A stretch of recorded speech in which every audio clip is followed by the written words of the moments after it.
안녕하세요. 오늘 신씨 배달국의 2대 환웅이죠. 거보리 환웅에 대한 이야기, 좀 흥미로운 기록들이 많던데요. 바로 시작해볼까요? 네, 좋습니다. 오늘은 그 초대 환웅의 뒤를 이어서 무려 86년간 나라의 기틀을 다졌다고 전해지는 인물, 지황, 거보리 환웅에 대해 좀 깊이 들어가 보려고 합니다. 네, 근데 이제 시작하기 전에 이 내용들이 주로 환단고기 같은 특정 기록에 좀 기반하고 있다는 점. 그래서 주류 역사학계에서는 이 사료의 가치에 대해서는 여러 의견이 있다는 점을 먼저 말씀드려야 할 것 같아요. 맞습니다. 그리고 신화적인 해석이 필요한 부분도 있고요. 그 점을 좀 염두에 두시면 더 좋을 것 같습니다. 네, 맞아요. 그래서 저희는 이번 시간을 통해 건국 초기의 어떤 혼란을 수습하고 안정과 풍요의 시대를 열었다고 하는 이 거보리 환웅의 리더십, 또 그 시대가 어떤 의미를 갖는지 같이 한번 파헤쳐보죠. 좋습니다. 우선 그 초대 환웅이 천황이잖아요. 하늘의 뜻을 받아서 나라를 세운 뭐랄까 혁명과 같은 느낌이라면 그의 아들 거보리 환웅은 지황, 땅의 황제로서 그 뜻을 이제 땅에 현실에 뿌리내리게 할 그런 임무를 가졌다고 볼 수 있겠네요. 그렇죠. 창업도 어렵지만 사실 수성, 지키는 게 더 어려울 수도 있잖아요. 네네. 그 하늘의 이상, 홍익인간 이화세계 같은 거창한 이념을 실제 백성들의 삶 속에 어떻게 구현했는가. 이게 이제 거보리 환웅 시대의 핵심 질문인 것 같아요. 그러니까 막 화려한 정복전쟁이나 큰 토목공사 이런 것보다는 내실을 다지는 데 집중했다. 이런 기록이 좀 인상적이더라고요. 네, 맞습니다. 백성들의 삶을 좀 윤택하게 하는데 초점을 맞췄다는 거죠. 이게 중요한 포인트 같습니다. 특히 그 지황이라는 칭호, 땅 지자가 딱 들어가 있잖아요.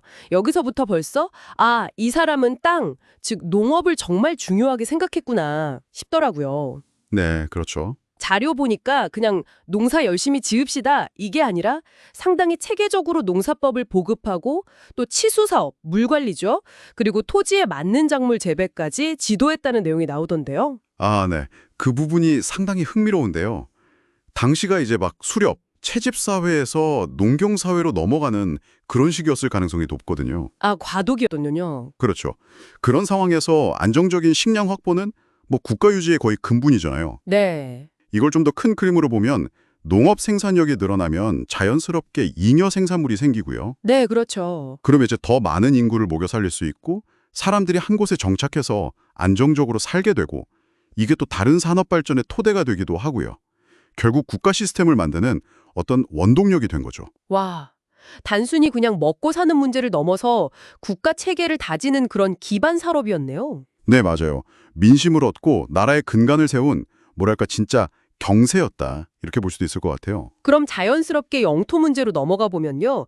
거보리 환웅은 영토 확장보다는 내실, 그러니까 기존 영토의 경계를 좀 더 공고히 하는 데 주력했다.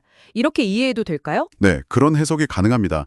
무력으로 막 정복하기보다는 아마도 그 배달국에 가진 선진 농경 문화나 안정된 시스템 자체가 주변 부족들에게 좀 매력적으로 다가갔을 수 있다는 거죠. 평화적인 통합 가능성? 네, 뭐랄까 일종의 소프트 파워 같은 거죠. 와, 저기 가면 우리도 좀 더 잘 살 수 있겠다. 이런 생각. 강압보다는 어떤 선망의 대상이 되어서 자연스럽게 통합되는 그런 그림을 그려볼 수 있습니다. 그게 가능했던 가장 큰 이유 중 하나가 역시 그 긴 재위 기간과 백성들의 신뢰 때문이 아니었을까 싶은데요.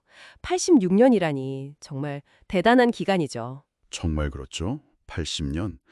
그 긴 시간 동안 큰 반란이나 혼란 없이 나라가 유지되었다는 기록은 백성들의 절대적인 신망, 친왕이 있었다는 걸 보여주는 것 같아요.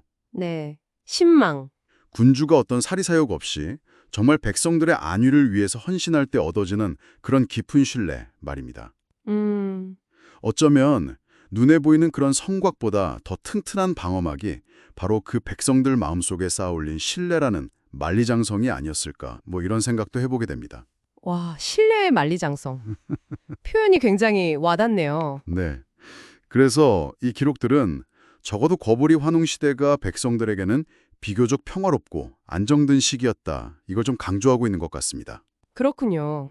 결국 리더십이라는 게 막 화려한 업적을 남기는 것도 중요하지만 어쩌면 공동체 구성원들의 삶을 실질적으로 좀 더 낫게 만들고 그들의 믿음을 얻는 것, 이게 본질이 아닐까 뭐 그런 생각을 하게 만들죠. 네, 오늘 이야기를 종합해보면 거보리 환웅의 이야기는 그 위대한 창업 영웅 이후에 공동체가 지속 가능하게 발전하려면 안정, 그리고 민생, 마지막으로 신뢰라는 가치가 얼마나 중요한지를 보여주는 것 같습니다. 그렇죠. 하럴의 이상을 땅의 현실로 만들어낸 그야말로 지황의 리더십, 이렇게 정리할 수 있겠네요. 네, 맞습니다. 물론 다시 한번 말씀드리지만 이 기록들의 어떤 역사적 사실성에 대해서는 여러 논의가 계속되고 있다는 점은 기억해야 하고요. 네, 그럼요. 하지만 이 이야기들을 하나의 어떤 서사, 스토리로 받아들인다면 이 거보리 환웅이라는 인물을 통해서 오늘날 우리 사회의 리더십에 대해서도 좀 생각해 볼 지점들이 분명히 있는 것 같아요. 어떤 점들을 좀 생각해 볼 수 있을까요?